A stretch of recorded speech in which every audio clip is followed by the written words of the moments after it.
Hey friends, welcome back to my channel Stree world. और आज मैं बहुत दिनों के बाद आपसे मिलने आई हूँ और इसकी वजह ये है क्योंकि अक्सर आजकल मुझे ऐसे कमेंट आते हैं कि दी मेरा 2 नंबर से सिलेक्शन नहीं हुआ, 4 नंबर से सिलेक्शन नहीं हुआ। और कल मुझे एक बहुत ही मतलब अजीब कमेंट आया था जिसमें मेरी एक सब्सक्राइबर लिख रही थी कि दी मेरी शादी को 11 साल हो गए हैं और मेरे हस्बैंड मेरा मजाक बनाते हैं, अपने फ्रेंड्स के सामने भी मुझे डीमोरलाइज़ करते हैं, मेरा कॉन्फिडेंस डाउन करते हैं और अभी लग रहा है कि अब मैं आगे लाइफ में क्या करूं। कुछ दिनों पहले एक और ऐसा ही कमेंट मुझे आया था जिसे मेरी एक सब्सक्राइबर लिख रही थी कि दी मेरी शादी तो हो गई है, मैंने इंजीनियरिंग करी थी और अब मैंने अपना जॉब छोड़ दिया है, तो अभी जॉब छोड़े हुए 5 साल हो गए हैं और ऐसा लग रहा है जैसे लाइफ में कुछ नहीं बचा है। सब लोग मुझे ताना मारते हैं या फिर मुझे टॉर्चर करते हैं। तो ये सिचुएशंस लड़कियों की लाइफ में आना मुझे लगता है कि बहुत ही कॉमन है, क्योंकि अक्सर मैं देखती हूँ कि बहुत सारी लड़कियाँ शादी से पहले बहुत अच्छे पोजीशन में होती हैं, बट ड्यू टू मैरिज वो क्या करती हैं कि घर में बैठना एक्सेप्ट कर लेती हैं और घर में खाना बनाना एक्सेप्ट कर लेती हैं। लेकिन आपको नहीं पता कि आपका ये एक्सेप्टेंस आपको कहाँ तक ले जाकर छोड़ेगा, क्योंकि आपको पता है जब आप घर में कुकिंग करना और सबका ख्याल रखना ये चूज़ करते हैं ना, वो आपको वैल्यू कुछ दिनों तक ही मिलेगी। उसके बाद आप सबके लिए कॉमन हो जाएंगे और आप जो इज़्ज़त, रिस्पेक्ट, वैल्यू लोगों से पाना चाहते हैं वो आपको नहीं देंगे। तो आज मैं आपसे इसी टॉपिक पर बात करने वाली हूँ। सबसे पहले चलिए मैं शुरुआत करती हूँ इस चीज़ से कि बहुत लोग कहते हैं कि पढ़ाई छोड़े बहुत साल हो गए हैं, अब कैसे पढ़ें। तो हम ये चीज़ लाइफ में कब सोचते हैं? हम तब सोचते हैं ना जब हमने बहुत सारे रिसोर्सेज को बर्बाद किया होता है। लाइक हमने बहुत सारा टाइम वेस्ट किया होता है, अपना बहुत सारी एनर्जी वेस्ट की होती है और उसके बाद हमें समझ आता है कि ऐसे ज़िंदगी नहीं जीनी है, अब मुझे भी सक्सेसफुल होना है और मुझे भी अपनी लाइफ में बदलाव चाहिए। तो ये चीज़ हम तब सोचते हैं। बहुत बार हम क्या करते हैं, हम कोशिश शुरू करते हैं कि चलो ठीक है, अब अपनी लाइफ को चेंज करने के लिए कुछ पढ़ना शुरू करते हैं। सबसे पहले मैं आपको एक बात बता दूं कि अगर आपको अपनी लाइफ में ऐसा फील होता है कि आपकी कोई इज़्ज़त नहीं करता, आपको कोई वैल्यू नहीं देता, या आप कहीं पर फंसा हुआ फील करती हैं कि मतलब मेरी शादी को इतने साल हो गए हैं लेकिन अब मेरा कोई ग्रोथ नहीं हो रहा है, या फिर आपको ये लगता है कि आपकी एज 35 प्लस हो गई, या आपको ये लग रहा है कि आपने बहुत सारे एग्ज़ाम्स दिए हैं और आप बार बार फेल हो रहे हैं, सक्सेसफुल नहीं हो पाए हैं, तो इन सब का सॉल्यूशन सिर्फ और सिर्फ एक ही चीज़ है, वो है आपकी पढ़ाई। ज़रूरी नहीं है कि आप गवर्नमेंट जॉब ही लीजिए, लेकिन इतना पढ़ लीजिए कि आप जो अपने हिस्से का खा रहे हैं घर में वो आप खुद कमा सकें। मैं ये नहीं कहती कभी भी कि आपको इतना पढ़ना, IAS IPS बन जाइए, टॉप कर जाइए किसी एग्ज़ाम में, आपको उतना करने की ज़रूरत नहीं है। लेकिन हाँ, इतना भी कम नहीं करना है कि लोग आपको इज़्ज़त ना करें। और रही बात फाइनेंशियली इंडिपेंडेंस की, तो कभी कभी मुझे कमेंट आता है जिसमें लोग कहते हैं कि हाउसवाइफ होना भी बहुत अच्छा है। नो डाउट, जिसके लिए हाउसवाइफ होना बहुत अच्छा है वो आराम से हाउसवाइफ रह सकती है। लेकिन कहीं भी आपको ऐसा फील होता है तो मैं आपको यही कहूँगी कि जी तोड़ के पढ़िए, क्योंकि अगर आपको कहीं कोई बंधन महसूस हो रहा है ना, तो उससे आज़ादी सिर्फ और सिर्फ आपकी पढ़ाई आपको दिलाएगी, आपका करियर आपको दिलाएगा। और मुझे लगता है कि आज के ज़माने में आपका करियर, आपकी डिग्री, आपकी पढ़ाई आपके लिए सबसे टॉप मोस्ट प्रायोरिटी लिस्ट में होनी चाहिए। अब सबसे बड़ी प्रॉब्लम ये आती है कि हम पढ़ाई शुरू कैसे करें। आपको पता है जब भी आप पढ़ना शुरू करेंगे तो आपको लगेगा कि क्या पढ़ें, कैसे पढ़ें, क्योंकि प्रॉब्लम ये होती है ना कि हमने बहुत सारा टाइम अपना पीछे वेस्ट कर दिया है और वो सारा बैगेज हमारे ऊपर इतना भारी पड़ता है कि जब हम पढ़ने जाते हैं तो कंफ्यूज हो जाते हैं। हमें लगता है कि इतने सालों से हमने पढ़ाई नहीं की है तो अब 2 घंटे 3 घंटे पढ़कर क्या होगा, और फिर आप अपना कंफर्ट जोन वापस दिखेगा। आपको लगेगा कि अरे इससे ईजी तो काम करना है घर के, और आप मजबूरी में वापस अपने कंफर्ट जोन में चले जाते हैं। तो आपको ऐसा नहीं करना है। अगर आप ये चाह रहे हैं कि आप बहुत सालों के बाद पढ़ाई शुरू कर रहे हैं, तो मैं आपको ये कहूँगी कि आप अपने दिन का 10% टाइम ना पढ़ाई में लगाइए। ये मत सोचिए अभी कि आपको क्या पढ़ना है, कैसे पढ़ना है। बस आपका जो सब्जेक्ट है, जैसे मेरा सब्जेक्ट मान लीजिए केमिस्ट्री है, तो आपका जो सब्जेक्ट है उसको पढ़ना शुरू कीजिए। कहाँ से शुरू करेंगे? NCERT से शुरू कीजिए, धीरे धीरे पढ़ना शुरू कीजिए। और एक रूल बना लीजिए कि आपको हर दिन 2 घंटे पढ़ना ही है अगले 10 दिनों तक। ये मत सोचिए कि किस एग्ज़ाम की तैयारी करनी है, उसमें हम सक्सेसफुल हो पाएंगे या नहीं, 2 घंटे में क्या होगा। कोई वैल्यूएशन आपको नहीं करना है, अपने लिए जजमेंटल नहीं होना है। बस आपको ये सोचना है कि अगले 10 दिन तक मुझे हर दिन 2 घंटे पढ़ना है, चाहे मैं अपने सब्जेक्ट से रिलेटेड कुछ भी पढूं। अगर आप ऐसे करेंगे तो आपको एक फ्रेश स्टार्ट मिल जाएगा, आपको पढ़ने की आदत बन जाएगी। हाँ, मैं ये मानती हूँ कि 2 घंटे में कुछ नहीं होने वाला है, लेकिन जब आप 10 दिन 2 घंटे पढ़ेंगे ना तो आप 20 घंटे पढ़ेंगे, और 20 घंटे में कहीं ना कहीं आपके लाइफ में ज़रूर इम्पैक्ट पड़ेगा। कोई ना कोई टॉपिक आपका ज़रूर कंप्लीट होगा, आपकी ज़िंदगी में कहीं ना कहीं ज़रूर चोट लगेगी। तो इस चीज़ को ध्यान में रखिए कि पहले 10 दिन सिर्फ और सिर्फ 2 घंटे पढ़िए। जब आप 2 घंटे पढ़ लेते हैं 10 दिन, तब आपके अंदर वो कॉन्फिडेंस आएगा कि नहीं, मैं पढ़ सकती हूँ। अंदर से पढ़ने की इच्छा जो है ना वो आपकी जाग जाएगी, और ये कॉन्फिडेंस आना आपके अंदर सबसे पहले ज़रूरी है।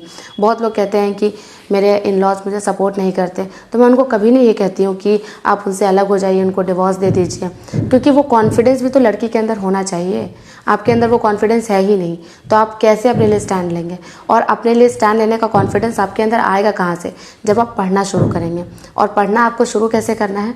अगले 10 दिन तक हर दिन 2 घंटे आपको 8% टाइम अपना लगाना होगा कम से कम पढ़ाई में अगले 10 दिन तक।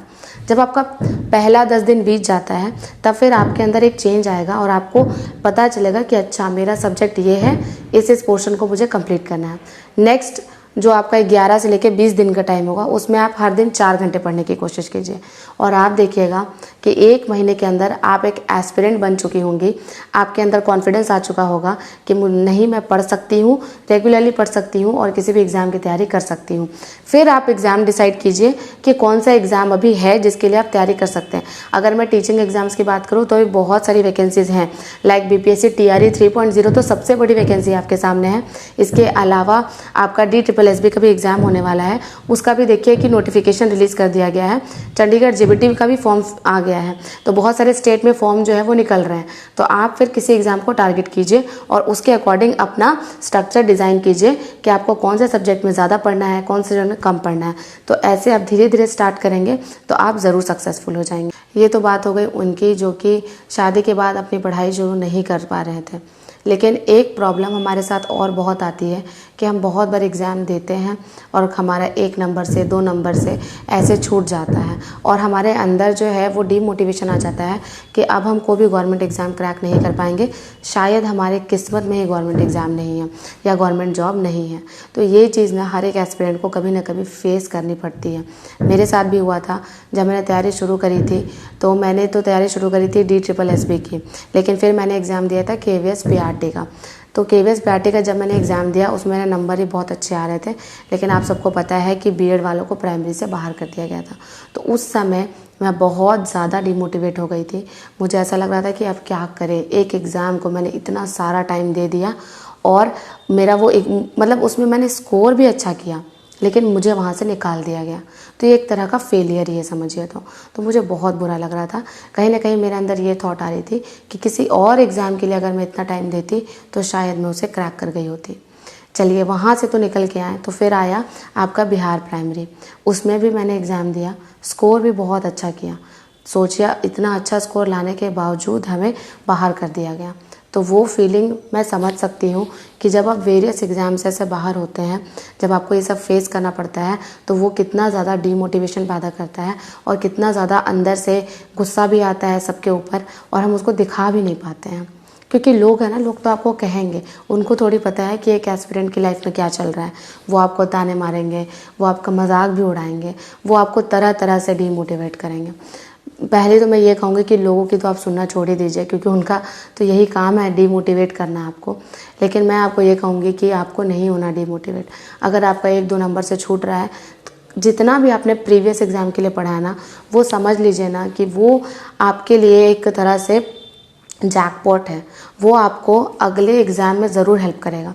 जैसे मैंने बिहार प्राइमरी की जब तैयारी करी थी तो मैंने GK GS को बहुत अच्छे से पढ़ा था। फिर जब TRE 2 का नोटिफिकेशन आया तो मुझे GK GS में उतनी मेहनत नहीं करनी पड़ी, मैंने केवल सब्जेक्ट पे मेहनत किया। तो इसी तरह से आप भी कर सकते हैं कि जो चीज़ आपका कंप्लीट होता गया है वो आपके लिए कहीं ना कहीं प्लस पॉइंट है। आपको एक टाइम में ऐसा लगेगा कि आपका जॉब नहीं होगा, लेकिन मैं आपको बता रही हूँ, पता है आपको, मुझे ही मेरे किसी सीनियर ने कहा था कि आज मैं तुमको ये बात कह रही हूँ, तुमको ऐसा लग रहा होगा कि तुम्हारी जॉब नहीं होगी अब, लेकिन देखना एक दिन तुम कहोगे कि हाँ दी आप सही कहते थे, गवर्नमेंट जॉब अगर किस्मत में है तो वो हो भी जाता है। तो वही चीज़ मैं आपको कहूँगी कि आपको ऐसा लग रहा होगा आज कि आपका जॉब नहीं लगेगा, लेकिन मैं आपको कह रही हूँ कि अगर आप मेहनत करेंगे ना तो आप किसी भी जॉब को अचीव कर सकते हैं। लाइफ क्या है, लाइफ आपको बार बार पीछे ढकेलेगी, तो आपको पीछे नहीं जाना है, आपको उसे जीतना है। जितने भी सर्कमस्टांसेस हैं उनको फेस करना है और फेस करके आगे बढ़ना है।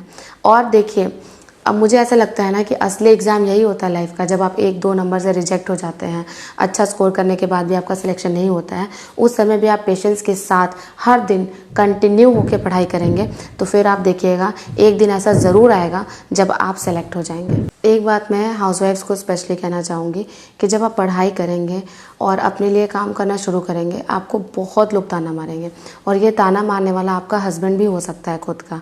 तो मैं आपको यही कहूँगी कि मन में बस एक बात बैठा लीजिए कि आपको आगे बढ़ना है, अपने लिए काम करना है।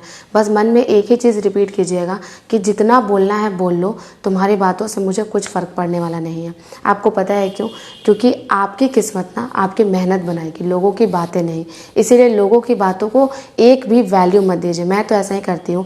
जो भी मुझे नेगेटिव कहता था कि हाँ शादी के बाद ही पढ़ रही है, इसका जॉब नहीं होगा, कभी कभी मुझे कमेंट भी ऐसे आ जाते थे 1-2 कि मैं 100% लिख के दे रहा हूँ कि तुम्हारी नौकरी नहीं लगेगी। मैं बस एक ही चीज़ मन में दोहराती थी कि बोलने वाले बोलते रह जाएंगे और करने वाले करके दिखा देंगे। तो बस इसी लाइन के साथ मैं इस वीडियो को ख़त्म कर रही हूँ। और आप सबको तो पता ही होगा कि DSSB की वैकेंसी जो है वो आने वाली है। अगर आप उसके रिगार्डिंग कोई भी वीडियो चाहते हैं, लाइक सिलेबस, स्ट्रैटेजी, तो आप कमेंट बॉक्स में ज़रूर कमेंट कीजिएगा। मैं आपके लिए जल्द ही वो वीडियो बना दूँगी। तो चलिए मिलती हूँ आपसे नेक्स्ट वीडियो में। वीडियो अच्छी लगी हो तो लाइक कीजिए, चैनल पर नए हैं तो सब्सक्राइब कीजिए। मिलते हैं नेक्स्ट वीडियो में। Bye bye and take care.